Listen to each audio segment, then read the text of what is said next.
নমস্কার, দেখছেন কলকাতা টিভি, সঙ্গে রয়েছে অনন্যা। শুরু করছি গুড মর্নিং কলকাতা। অনন্যার সঙ্গে রয়েছি আমি দশমিনা। সুকান্তর উত্তরবঙ্গ তাস সায় জলপাইগুড়ির সাংসদদের। উত্তরবঙ্গকে উত্তর পূর্ব জুড়ে দেওয়ার দাবি। সুকান্তর দাবিকে 200% সমর্থন জানালেন জলপাইগুড়ির বিজেপি সাংসদ জয়ন্ত রায়। উত্তরবঙ্গ আর কতদিন বঞ্চিত থাকবে? প্রকল্পের খরচের 90% দেয় কেন্দ্র, সেই সুবিধা পাবে উত্তরবঙ্গ। বিজেপি সাংসদের মন্তব্যে ফের উস্কে উঠল বিতর্ক। বঙ্গভঙ্গের ফিকির খুঁজেই চলেছে বিজেপি। সুকান্ত মজুমদার, অনন্ত মহারাজ, নিশিকান্ত দুবে, গৌরীশঙ্কর ঘোষ, সুব্রত মৈত্রর পর জয়ন্ত রায়। উত্তরবঙ্গকে উত্তর পূর্ব ভারতের সাথে জুড়ে দেওয়া বা উত্তর পূর্ব ভারতের যে সুবিধাগুলো সেগুলো পাওয়ার ক্ষেত্রে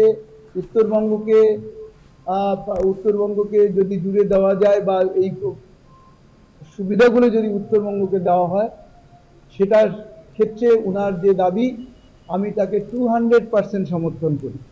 সুকান্ত মজুমদারকে 200% সমর্থন জয়ন্তর। ঠিক কি বলেছিলেন বিজেপির রাজ্য সভাপতি? যাতে নর্থ ইস্টের সাথে উত্তরবঙ্গে সিমিলারিটি কি কি আছে এবং তার ফলে উত্তরবঙ্গকে নর্থ ইস্টের অন্তর্ভুক্ত করা যেতে পারে, এই ধরনের প্রপোজাল আমি মাননীয় প্রধানমন্ত্রীকে দিয়েছি। উত্তরবঙ্গ পশ্চিমবঙ্গের অংশ হিসেবে নর্থ ইস্টের সাথে যদি যায়, তাহলে পরে স্বাভাবিকভাবেই উত্তরবঙ্গে কেন্দ্রীয় যে প্রকল্পগুলো আছে সেই প্রকল্পের টাকা অনেক বেশি পরিমাণে পাওয়া যাবে। উত্তরবঙ্গকে উত্তর পূর্ব উন্নয়ন মন্ত্রকের আওতায় আনার প্রস্তাব দেন সুকান্ত। তার এই ফর্মুলায় সায় দিলেন জলপাইগুড়ির বিজেপি সাংসদ। উত্তরবঙ্গ আর কতদিন বঞ্চিত থাকবে, প্রশ্ন জয়ন্তর। আজকে শুধু কলকাতার ডেভেলপমেন্টের ক্ষেত্রে আমি দেখেছি যে 1000 কোটি টাকার বেশি তার বাজেট হয়ে যায়, অথচ উত্তরবঙ্গের 8টা জেলার জন্য 800 কোটি টাকার নর্থ বেঙ্গল ডেভেলপমেন্ট ডিপার্টমেন্ট, যেটা এনবিডিডি কি করেছে, তার মাধ্যমে পুরো উত্তরবঙ্গ জুড়ে তার 800 কোটি টাকা, এবং সেটাও রিভাইজড এস্টিমেট যখন হয়, বাজেট হয়, তখন সেটাকে আবার 600 কোটি টাকাতে দিয়ে যাওয়া হয়। তাহলে এইভাবে উত্তরবঙ্গের মানুষকে কতদিন বঞ্চিত হতে হবে? 24-এর ভোটে পর্যদস্ত বিজেপি। উত্তরবঙ্গে ভালো ফল করলেও হারাতে হয়েছে কোচবিহার আসন। কেন হার, কার দায়? শুরু হয়েছে কাটা ছেঁড়া। এর মধ্যে উত্তর পূর্ব উন্নয়ন প্রতিমন্ত্রী সুকান্ত মজুমদারের উত্তরবঙ্গ ফর্মুলায় তোলপাড়। খোদ প্রধানমন্ত্রীর দরবারে প্রস্তাব। সেই প্রস্তাবের কি আদৌ কোনো সাংবিধানিক সমাধান আছে, নাকি এ শুধুই রাজনৈতিক চাল? প্রশ্ন ওঠে বিজেপিতেই। এই আবহে সুকান্তর সওয়ালে কার্যত ধোয়া দিলেন জয়ন্ত রায়। এর মাধ্যমে তারা যে অশনি সংকেত দেখতে পাচ্ছে যে বাংলার মানুষ মমতা বন্দ্যোপাধ্যায়ের পক্ষে, বাংলার মানুষ উন্নয়নের পক্ষে, বাংলার মানুষ বিকাশের পক্ষে, সেখানে এই ধরনের যে সমস্ত মন্তব্য অনভিপ্রেত, আমরা তীব্র বিরোধী। বাংলা ভেঙে টুকরো টুকরো করতে চায় বিজেপি, এই প্রশ্ন তুলে সরব হয়েছিলেন মুখ্যমন্ত্রী Mamata বন্দ্যোপাধ্যায়ও। And now from different sources, different party member is giving different type of statement to divide Bihar, to divide Jharkhand, to divide Assam, to divide Bengal. We strongly condemn this attitude. Divide Bengal, to divide Bengal means divide our country India. বারবার বঙ্গভঙ্গের সুরসুরি, একের পর এক BJP নেতার মুখে বাংলা ভাঙার কথা। বহরমপুরের BJP বিধায়ক সুব্রত মৈত্রর বিতর্কিত মন্তব্যের দিনেই জয়ন্তর ফিকির। বিধানসভা ভোট ঢের দেরি, লোকসভা ভোটে হারের ক্ষতে এখন প্রলেপ লাগাতে ব্যস্ত বিজেপি। জলপাইগুড়ি থেকে সুজিত দের রিপোর্ট, কলকাতা টিভি। জোরালো হচ্ছে বিজেপির অন্দরে বঙ্গভঙ্গের দাবি। নিশিকান্ত, গৌরীশঙ্করের পর এবার বহরমপুরের বিজেপি বিধায়ক সুব্রত মৈত্র। মুর্শিদাবাদ, মালদা, দক্ষিণ দিনাজপুর এবং নদিয়া জেলার কিছুটা অংশকে জুড়ে কেন্দ্রশাসিত অঞ্চলের দাবি। মুর্শিদাবাদ, মালদা এবং ঝাড়খণ্ড, বিহারের কিছু অংশ নিয়ে যদি আমাদের কেন্দ্রশাসিত অঞ্চল করা যায়, তাহলে দেশের নিরাপত্তা সুরক্ষিত থাকবে। মালদা, মুর্শিদাবাদ, উত্তর দিনাজপুর, দক্ষিণ দিনাজপুর এবং নদিয়ার উত্তর, আমি চাইছি এটা ইউনিয়ন টেরিটরির মধ্যে যাক। বঙ্গভঙ্গ ইস্যু কি পদ্ম শিবিরের শাঁকের করাত? কেন্দ্রীয় নেতৃত্ব নীরব, বেজায় আপত্তি রাজ্য নেতৃত্বের। তাও বিজেপির অন্দরে ইতিউতি বাংলা ভাগের জিগির উঠছে। নতুন সংযোজন বহরমপুরের বিজেপি বিধায়ক সুব্রত মৈত্র। গৌরীশঙ্কর ঘোষের দাবির থেকে এক ধাপ এগিয়ে গেলেন তিনি। মালদা, মুর্শিদাবাদের সঙ্গে দক্ষিণ দিনাজপুর এবং নদিয়ার একাংশকে জুড়ে কেন্দ্রশাসিত অঞ্চলের দাবি তুললেন। মালদা, মুর্শিদাবাদ, উত্তর দিনাজপুর, দক্ষিণ দিনাজপুর এবং নদিয়ার উত্তর, আমি চাইছি এটা ইউনিয়ন টেরিটরির মধ্যে যাক। সরকার নিরপেক্ষ দৃষ্টিভঙ্গি দিয়ে সনাতনী সংস্কৃতির মানুষদের উপরে যে অবিচার হচ্ছে তার দিকে দেখছে না, চোখ বন্ধ করে রয়েছে। আমাদের তীব্র প্রতিবাদ আছে, আমরা এটা কিছুতেই মানব না। আমরা তো বাংলার সঙ্গে আছি, থাকবো। এটা একটা চক্রান্ত, এই চক্রান্তকে আমরা রুখবো আর কি। বাংলার মানুষ যখন বিজেপিকে প্রত্যাখ্যান করছে, তখন সেই বিজেপির নেতারা হতাশায় বাংলাকে ভাগ করার জন্য নতুন পরিকল্পনা তৈরি করে বাংলার মানুষকে বিভ্রান্ত করছে। আমরা তার তীব্র বিরোধিতা করছি। হঠাৎ কেন উঠে আসলো বঙ্গভঙ্গের ইস্যু? গত বুধবার প্রধানমন্ত্রী নরেন্দ্র মোদীর সঙ্গে দেখা করে উত্তর পূর্ব উন্নয়ন পর্ষদের সঙ্গে উত্তরবঙ্গকে যুক্ত করার প্রস্তাব দেন কেন্দ্রীয় প্রতিমন্ত্রী সুকান্ত মজুমদার। তারপর থেকেই বিজেপির একাধিক সাংসদ বিধায়ক কেন্দ্রশাসিত অঞ্চলের দাবি তোলেন, যা কার্যত রাজ্য ভাগের শামিল। বৃহস্পতিবার লোকসভায় দাঁড়িয়ে বিস্ফোরক অভিযোগ করেন বিজেপি সাংসদ নিশিकांत दुबे। ममता बनर्जी की जो पुलिस है और वहां के लोग मालदा और मुर्शिदाबाद से आकर हमारे लोगों को भगा रहे हैं और हिंदुओं का गांव खाली हो रहा है। इसको यूनियन टेरिटरी बनाइए, नहीं तो हिंदू खाली हो जाएंगे। নিশিকান্ত দুবের পথে হাঁটেন মুর্শিদাবাদের বিজেপি বিধায়ক গৌরীশঙ্কর ঘোষও। যে রাজনৈতিক দল বাংলায় রয়েছে তাদের মূল লক্ষ্য হচ্ছে ক্ষমতায় টিকে থাকা, দেশের নিরাপত্তার কথা তারা ভাবে না। এই কারণেই আমি চেয়েছিলাম যে দেশের নিরাপত্তার স্বার্থে মুর্শিদাবাদ, মালদা এবং ঝাড়খণ্ড বিহারের কিছু অংশ নিয়ে আমাদের কেন্দ্রশাসিত অঞ্চল করা যায়, তাহলে দেশের নিরাপত্তা সুরক্ষিত থাকবে, মুর্শিদাবাদ জেলা বাঁচবে, মালদা বাঁচবে। শুক্রবার দিল্লিতে নীতি আয়োগের বৈঠকে যাওয়ার আগে মুখ্যমন্ত্রী মমতা বন্দ্যোপাধ্যায়ও আক্রমণ শানান বিজেপিকে। তিনি বলেন, বাংলা ভাগ মানে দেশ ভাগ, সব দিক থেকে টুকরো টুকরো করার পরিকল্পনা। বাংলাকে ভাগ করার চক্রান্ত, একদিকে হচ্ছে ইকোনমিক ব্লকেড, অন্যদিকে হচ্ছে geographically blocked, political blocked. Bangla ভাগের বিতর্কের আবহে ফের একই দাবি বহরমপুরের বিজেপি বিধায়কের মুখে। কি বলছে বিরোধীরা? বাংলার মানুষের দ্বারা নির্বাচনে গোহারান হেরে গিয়ে তারা এতটাই বিভ্রান্ত হয়ে গেছে যে বাংলা বিদ্বেষী মানসিকতা থেকে বাংলা ভাগের যে চক্রান্ত, সেই চক্রান্তটার কথা বলতে গিয়েও তাদের গোষ্ঠীকন্দল প্রকাশ্যে চলে আসছে। একদিকে তাদের রাজনৈতিক হতাশা, অন্যদিকে তাদের গোষ্ঠীকন্দল আর সর্ববৃহৎ বাংলা বিদ্বেষী মনোভাবটাকেই আরো বেশি করে প্রকট করে। ছিন্ন মানসিকতা যে বিজেপি যে বীজ বপন করেছে, এখন সবাই সবার মতো চাইবে। আমাদের কপাল ভালো বলেনি যে নিজের বাড়িটা আর অন্য পাশের বাড়িটাকে নিয়ে একটা ইউনিয়ন টেরিটরি হয়ে যায়। রাজ্যের বিরোধী দলনেতা শুভেন্দু অধিকারীর সঙ্গে কথা বলে আগামী সোমবার গোটা বিষয়টি বিধানসভায় উত্থাপন করতে পারেন বলে জানিয়েছেন সুব্রত মৈত্র। কলকাতা টিভি। কালনায় তৃণমূল নেতার বিরুদ্ধে দাদাগিরির অভিযোগ, জমি দখল ঘিরে বচসা, মহিলাকে সপাটে চর। মহিলার পরিবারের সদস্যদেরও মারধরের অভিযোগ গোপাল তিওয়ারি ও তার সঙ্গীদের বিরুদ্ধে। মারধরের ভিডিও ভাইরাল, সোশ্যাল মিডিয়ায় জামিনযোগ্য ধারা, তাই গ্রেপ্তারের পরেই জামিন। আতঙ্কে নিগৃহীতার পরিবার। কালনায় জমি দখল ঘিরে বিতর্ক, তৃণমূল নেতার দাদাগিরি, মহিলা সহ পরিবারের সদস্যদের মার, গ্রেপ্তারের পরেও জামিন পেয়ে গেলেন তৃণমূল নেতা। ঘটনাস্থল কালনার শাঁসপুর দেবনাথ পাড়া। জমি দখল ঘিরেই ঘটনার সূত্রপাত। প্রভাব খাটিয়ে জোর করে জমি দখলের অভিযোগ তৃণমূলের সাধারণ সম্পাদক গোপাল তিওয়ারির বিরুদ্ধে। এলাকা পাঁচিল দিয়ে ঘিরতে চাইলে তাতে বাধা দেওয়ায় মহিলার বাড়ি ঢুকে মারধর। তাঁর স্বামী সঞ্জীব পাল ও পরিবারের বাকি সদস্যদের ওপরও চড়াও হওয়ার অভিযোগ গোপালের বিরুদ্ধে।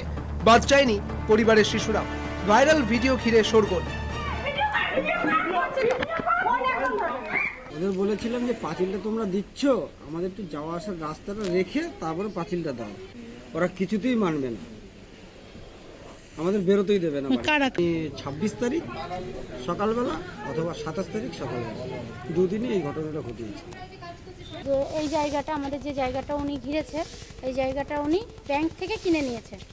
এবার আমরা কেউ রেজিস্ট্রি করে দিইনি, মানে আমরা বলতে আমার শাশুড়ির নামে জায়গা, আমার শাশুড়ি রেজিস্ট্রি করে দেয়নি। উনি বলছে আমি ব্যাংক থেকে কিনে নিয়েছি। এবার এসে উনি রীতিমতন আমাদের ওপর জোর খাটাচ্ছে। গোপাল তিওয়ারি জমি দখল করে নেওয়ায় বাড়ি থেকে বেরোনোর কোনো রাস্তা নেই। এর আগেও তাদের বাড়ি সহ জমি দখলের অভিযোগ উঠেছিল গোপাল তিওয়ারির বিরুদ্ধে। এর আগে একবার বাড়ি দখল করতে এসছে, বাড়িতে তালা মেরে দিয়ে গেছে। আমাদের এই যে ব্যবসাটা ছিল, আমাদের স্টিম পারন, যে আমাদের বয়লার ধান চালের ব্যবসা, এই মিলটাতে আগুন লাগিয়ে দিয়েছিল। ঘটনাকে কেন্দ্র করে শুরু হয়েছে রাজনৈতিক চাপানুতো। একযোগে তৃণমূলকে আক্রমণ বিরোধীদের। এক্স হ্যান্ডেলে কড়া ভাষায় নিন্দা দিলীপ ঘোষের। পাল্টা মুখ খুলেছে তৃণমূল। শাসক দলের এছাড়া আর আছেটা কি? মমতা ব্যানার্জি যতই বলুন বাল্মীকি সেজে যে আর কোনো গুন্ডামি বদমাইশি বরদাস্ত করা হবে না, গুন্ডা বদমাস চোর পকেটমার ছাড়া ওই দলে আর কিছুই নেই। সুতরাং মমতা বন্দ্যোপাধ্যায় দলের নেতাদের এই দাদাগিরি গুলো করার ক্ষমতা হয়, কারণ ওরা জানে হয় আমাদেরকে পুলিশ ধরবে না, অথবা ধরলেও ওটা একটা নাম কাওয়াজে ধরা হবে, যাতে কিনা তৃণমূলের নেতারা টিভিতে বিবৃতি দিতে পারে যে আমরা অন্যায় বরদাস্ত করি না, আইনের পথে চলবে, পুলিশ ব্যবস্থা নিচ্ছে। দলের কেউ অভিযুক্ত হলেও দলের প্রশাসন তার বিরুদ্ধে ব্যবস্থা নেয়, দল তার বিরুদ্ধে ব্যবস্থা নেয়। এটা বিজেপি শাসিত রাজ্যে কোনোদিন কেউ করতে পারবে না, অতীতে বামফ্রন্ট করতে পেরেছে। এটা একমাত্র তৃণমূলের পক্ষেই করা সম্ভব। মারধরের পরই থানায় লিখিত অভিযোগ জানায় আক্রান্ত পরিবার। গোপাল তিওয়ারিকে গ্রেপ্তার করে পুলিশ। সব জামিনযোগ্য ধারা হওয়ায় গ্রেপ্তারের পরেই জামিন পেয়ে যান। আমাদের কি নিরাপত্তা থাকলো? কাল এত কিছু হওয়ার পরে ভিডিও ফুটেজ দিলাম, এত কিছু হয়ে গেল, আজকে কি করে উনি এইভাবে জামিন পেয়ে যায়? বেকসুর খালাসটা কিভাবে উনি পেয়ে গেল? প্রভাবশালী ব্যক্তি যাদের টাকা পয়সা আছে তাদের কি কোনো অন্যায় নেই? তারা কি কোনোদিন কোনো অন্যায় করে না? শাসক দলের নেতা হওয়ার কারণেই কি 7 খুন মাপ? মারধরের পরেও কেন জামিনযোগ্য ধারা? তৃণমূলের মদতেই কি গোপালকে জামিন? প্রশ্ন আক্রান্ত পরিবারের। গোপাল জামিন পাওয়ায় নিরাপত্তাহীনতায় ভুগছে পাল পরিবার। কালনা থেকে চন্দন সেনগুপ্তের রিপোর্ট, কলকাতা টিভি।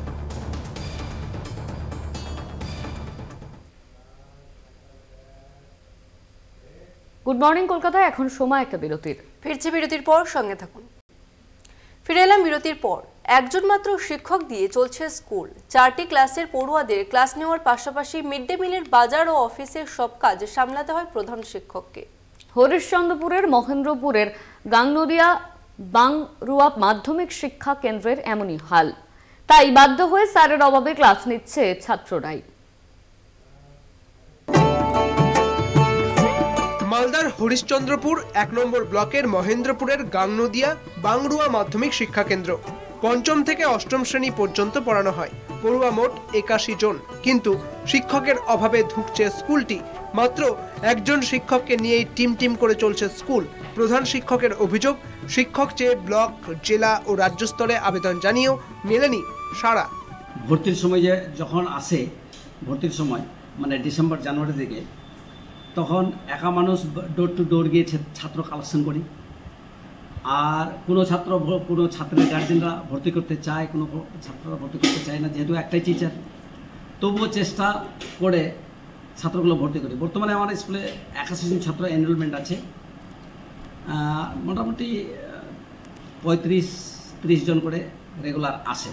একজন শিক্ষকই এতগুলো ক্লাস কি করে নিচ্ছেন? কেন শিক্ষক নিয়োগ হচ্ছে না তা নিয়ে প্রশ্ন তুলেছেন অভিভাবকরা।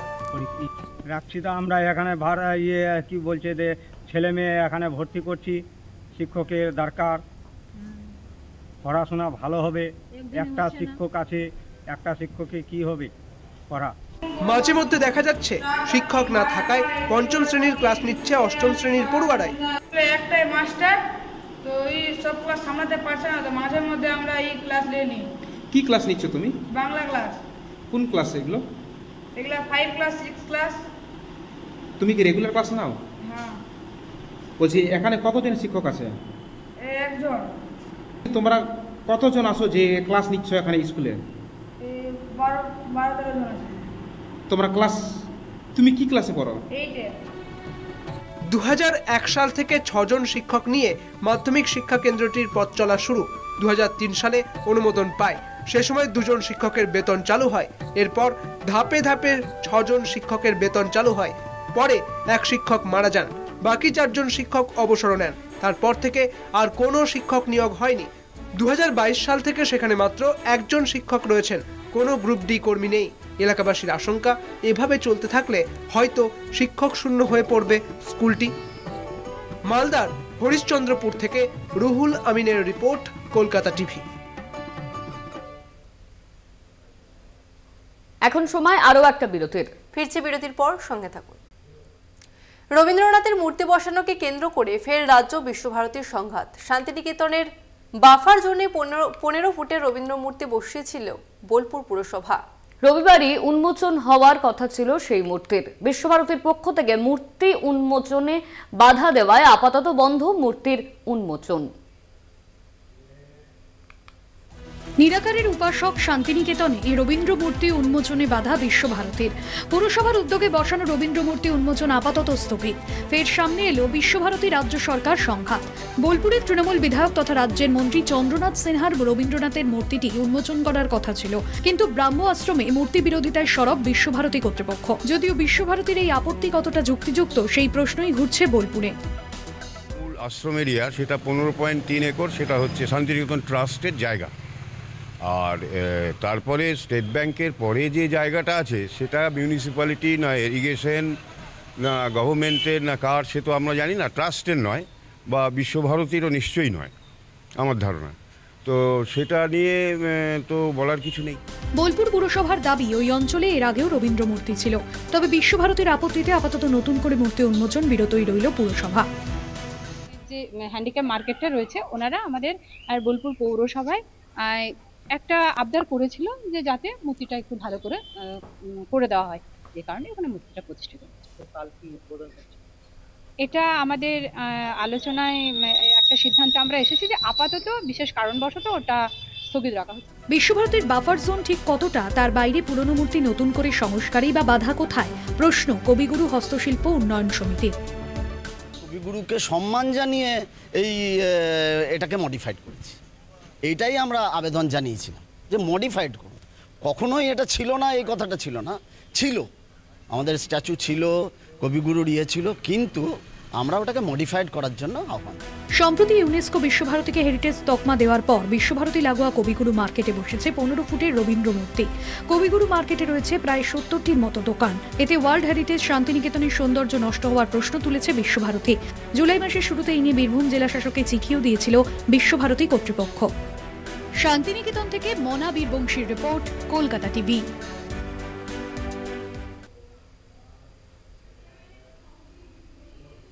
গুড মর্নিং কলকাতা আজ এই পর্যন্তই। দেখতে থাকুন কলকাতা টিভি, রাত দিন 7 দিন।